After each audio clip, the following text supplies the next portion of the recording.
Religious leaders and church members from the Christian Union Church gathered in the capital city on Good Friday to commemorate the death of Jesus Christ and call for blessings to cleanse the streets of Trinidad and Tobago.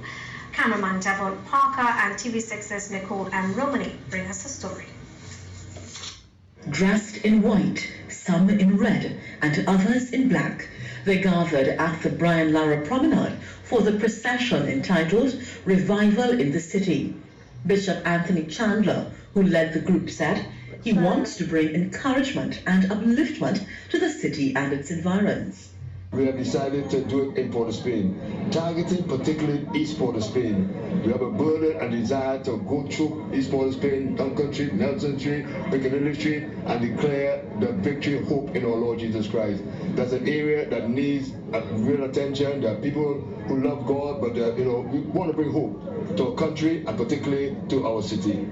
He tells TV6 that criminal influences are a serious challenge and too many youth are falling in with the wrong crowd.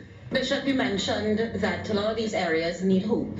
What are your thoughts on the crime situation? Very concerning, and of course young men, and particularly young black men, are involved. A lot of reprisal killings, and it is so hurtful. When we heard about that shooting in the Harp a couple of weeks ago, people just hanging out, on a Saturday morning, and gunmen coming in and taking 5 lives. That is very, very sad and depressing. And of course, we don't have all the answers in terms of why it's happening, but we know that our God is able to bring peace. Meanwhile, Bishop Dr. Pete Pinnock, who is visiting from Canada for today's celebrations, tells TV6 he travels from nation to nation doing God's work. Dr. Pinnock says he was moved to visit this side of the globe this year, seeing Trinidad and Tobago on a program. He then contacted Bishop Chandler and realized what they were planning for today and wanted to be a part of it.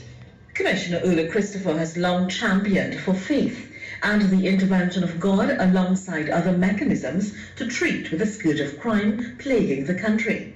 Today, Dr. Pinnock shared a similar sentiment. We believe that history teaches that whenever a nation submits to the Lord God Almighty, follow His principles, His guidelines, then guess what happened? There'll be peace. Part of the problem is that we have deviated from the original principles, hence we see what we see. So any nation, whether it's Trinidad or any other island and the countries, if we obey the words of the living God, then there'll be peace in the city. The procession made its way up Henry Street, Nelson Street, Piccadilly Street, and surrounding areas. Also in attendance was Pastor Ruth Constance from St. Vincent and the Grenadines, as well as Bishop Enos Brown from New Jersey. Nicole M. Romani, TV6 News.